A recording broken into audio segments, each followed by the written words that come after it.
Hey, what's up, y'all? Hey, I want to show you something. Something that kind of bummed me out a little bit. So this is the latest edition of Professional Photographers of America magazine. This comes with your PPA subscription. Not a sponsor, but I do enjoy it. It's got helpful tips and tricks and business models, things like that. But look at the cover. It is AI generated art. Now, I'm not against AI generated anything. It's here. I accept it. You know, it's here to stay. It's not going anywhere. So I'm right along with it, but it does not belong on the cover of a Professional Photographers magazine. That's my opinion. That's my hot take. Let me know what you think in the comments. Now, this is the next installment to my Camera Basics series, where we're going from camera basics all the way to expert level tips and tricks. And today we're talking lens filters and more lens filters. Let's get into it. All right, this is officially the first video of 2025, and if you're new here, my name's Donnie B. I make photo and tech related content, as well as talk a lot with my hands. If that sounds like something you're into, consider subscribing. For those of you that are not new here, good to see you again, and Happy New Year. All right, the first filter on the list is a CPL or circular polarizer. And a polarizer adds saturation, it makes colors more vibrant, it'll make your sky a lot more vibrant, but the most important thing that it does is it reduces reflections and tones down the highlights. It's an absolute must for anybody doing automotive photography or real estate. You know, there's a lot of windows, a lot of shiny objects, granite countertops, you know, windows on a car to knock that reflection right out. One of my favorite uses is one of my main uses is when I'm doing portrait photography. This is a great way to help kind of darken the background just a little bit, but it also eliminates hot spots on like someone's forehead or on their cheek or on the bridge of their nose. It tones those highlights down a lot. Now, one thing to note about a circular polarizer is that the whole thing does not give the desired effect that you're looking for. I guess the whole thing will give you that boost in saturation, but if you're trying to cut reflections, it's only going to be about 25% of the filter. So that's where the circular comes in, as you spin it until you get the desired effect that you're looking for. If you're trying to knock off the reflections out of a car window, then you'll spin it until you see those reflections disappear, but it's not going to do the entire car at once. So you got to kind of pick and choose where you want it, the front windshield or the side. So about 45 degrees of the filter is effective. Now, a fun fact about CPLs, this is a Polar Pro 82 millimeter, and I paid about $100 for it, $99. This is an Amazon Basics 82 millimeter circular polarizer, and I paid about $20 for it. And I cannot tell you the difference in image quality. They both perform exactly the same. Now, one big difference is the build quality. This one is a very, very nice filter. It's got brass all the way around it. It just feels premium, and this one not so much. So built to last, built to get you through. But as far as image quality, don't go spend a bunch of money on an expensive CPL when the $15 to $20 ones work just as well. Next up is neutral density filters. And I hate to use this analogy because everybody uses it, but they really are like sunglasses for your camera. You probably knew I was going to say that. But if it's super bright outside, or you're trying to maintain a super slow shutter speed, like trying to follow the 180-degree shutter rule with your video, or trying to get a long exposure of a waterfall, then you need neutral density. Now, there's two different types of neutral density. There's fixed and there's variable. Take this Action 5 Pro, for example. I have a fixed ND8 on this camera. This does not change at all. It is always going to be that strength of neutral density. But on this camera here, I've got a variable ND. It goes from 2 to 5 stops. So if I reach up and I turn this, you can see how it gets darker and not so dark. So that's 5 stops, and that's 2 stops. Now, when shooting video, neutral density is almost a must because you really do want to try to maintain that 180-degree shutter rule. If you don't know what that is, that's where you double your frame rate. So we're shooting at 4K 30, and my shutter speed is 1/60. Now, if I were to walk outside right now, it would be way too bright for that, and I would have to darken with my ND filter to be able to maintain that shutter speed.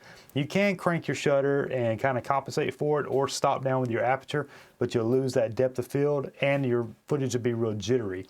One thing that I use an ND for all the time in photography is when I'm doing flash photography or portraits outside, and I really need to darken that background so my subject can be the brightest thing in the frame. So I know that the flash is going to light the subject, so I would use a variable ND to kind of darken everything around her and then only light the subject. Now, unlike the CPL filters, there is a vast difference between a budget filter and a premium price filter. Take this Polar Pro from Peter McKinnon. This is a very expensive filter, and it performs like it. It feels like it. It's going to last like it. It even comes with a very nice premium case. When you buy a budget filter, it's going to come in a case like this, just a cheap case. It's going to be color shifting, almost. Now, there are some, like the K&F, this was the first ND I ever bought, the K&F Nano X. This was a great filter, and it didn't have that X cross because it has hard stops. It would stop you before it did the X cross. If you don't know what the X cross is, here, I'll show an example of it here. All right, so here we have an example of the X pattern. So this is a Pro Master. It's not necessarily bottom of the barrel, but it's not top of the line either. I got it on the 16 to 35. And if you look here, as I turn it, you can see where, there it is. As I turn it, you can see that X forming across the screen.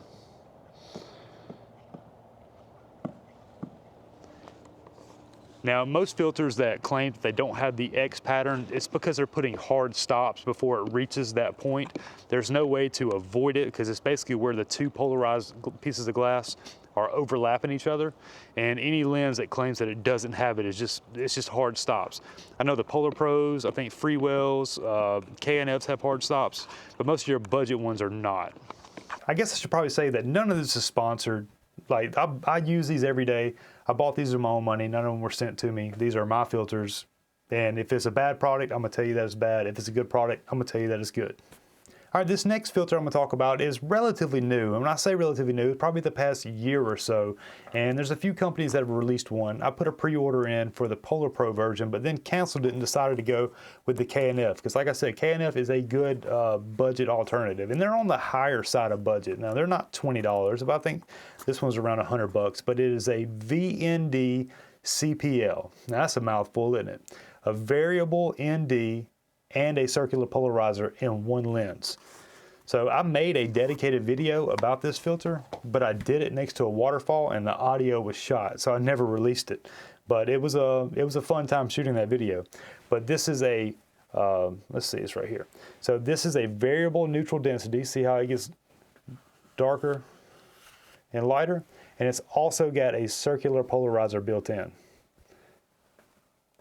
One thing that a lot of people probably don't know is that a variable ND filter is just two circular polarizers stacked on top of each other. So these are two CPLs right here. Let me see if I can do this. So these are two CPLs stacked on top of each other. And when I turn it, see how it got darker? This is not an ND filter. Well, I guess technically I'm making an ND filter, but it's just two polarizers that are stacked on top of each other. And so that's where that X pattern comes from. On the more budget ND filters is whenever the two polarizers spin and create that X pattern. Pretty cool. All right, next up is a mist filter, or some companies call it a Pro Mist or Black Pro Mist or Black Diffusion. This one is from Newer. They call it Black Diffusion. It comes in several different strengths. It starts at 1/8, 1/4, 1/2, and 1 whole. 1 whole being the stronger side of it. So this one is a 1/4, and what it does is it basically makes highlights bloom. Like a light source kind of blooms and more dreamy and kind of hazy. It also softens skin a little bit. So here, you see my neon sign right there? I'm gonna hold it up and see if you can tell the difference. Or maybe my lava lamp back there, but that's with the Pro Mist, without. See how it's a little bit sharper? When I hold this up, it kind of blooms just a little bit. It's hard to tell. It might also soften my skin a little bit, kind of reduce the highlights on my face. This one's not very strong, but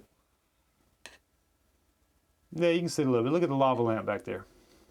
That's without, and that's with. It just adds a little bit of dream state to it. Now, a great use for this is whenever you're like backlighting a subject with flash photography, or if you're shooting somebody in their backlit, this really does add that glow to them. I just want to briefly touch on creative filters, and what I mean by creative filters is they add some type of special effect, maybe a certain glow or a sparkle or streak. Like for example, this is a blue streak filter, and it's meant to mimic the blue streak you would get from an anamorphic lens. Now it can be overwhelming because everywhere there's a light source, it's going to give you that blue streak. So like street lights, every street light is going to add a blue streak, and it can be a little much. Here, I'll give you an example. So there's your blue streak, and you can turn it and put it wherever. Sorry, my big fat hand's in the way. This one is a gold streak, and then there's also a star effect. That's pretty cool. This one's pretty cool. I haven't even used it yet. It adds like a halo effect, so it'd be really cool for like a music video. I don't know. One thing that I totally forgot to mention is that when you're buying lens filters, go ahead and buy the 82mm for just a little bit more money. One day you'll be so glad that you did. You can thank me later. Trust me from experience. When I first started buying lens filters, look, I was buying the ones that were for the exact size of the lens that I had at the time. Well, guess what? I eventually had to go buy another set. A good example is these Peter McKinnon version 1s. I bought them in 77mm. Well, later on down the road, I actually picked up a 24-70 that was an 82mm. So then I had to buy it all again. So literally every filter I own, I've bought several times. So what you can do instead is get these things called step down rings. And so what they do, I don't know if you can see here, but that says 77 to 72. This will step down your filter size. And this kit was like $10. It goes all the way from 82 to 77 to down to I think 48 or 52, something like that. Trust me, you will be glad that you did. It might not be right now, but one day you'll be like, dang, I sure am glad that Donnie B told me that. I remember people used to tell me that all the time, and I did not listen. And here I am with a whole drawer full of filters that I never even use. All right, that's going to do it for this one. I really do appreciate each and every one of y'all for stopping by the official first video of 2025. I hope you have a happy new year. I hope you've set some achievable and obtainable goals and haven't kind of overpromised and set yourself up to underdeliver. You know what I mean? I think you got this. 2025 is going to be a good year. We're going to grow this channel to at least 10,000 subscribers. That's my goal. I'm putting it out in the public domain now. That way I have to hold myself accountable. By 2026, we are going to have 10,000 subscribers on this channel, and I'm counting on you to do it. So if you found this at all helpful, give it a thumbs up. Consider subscribing if you haven't already. And as always, take care of yourselves. You know you deserve it. I'm Donnie B, and we'll see you on the next one. Peace.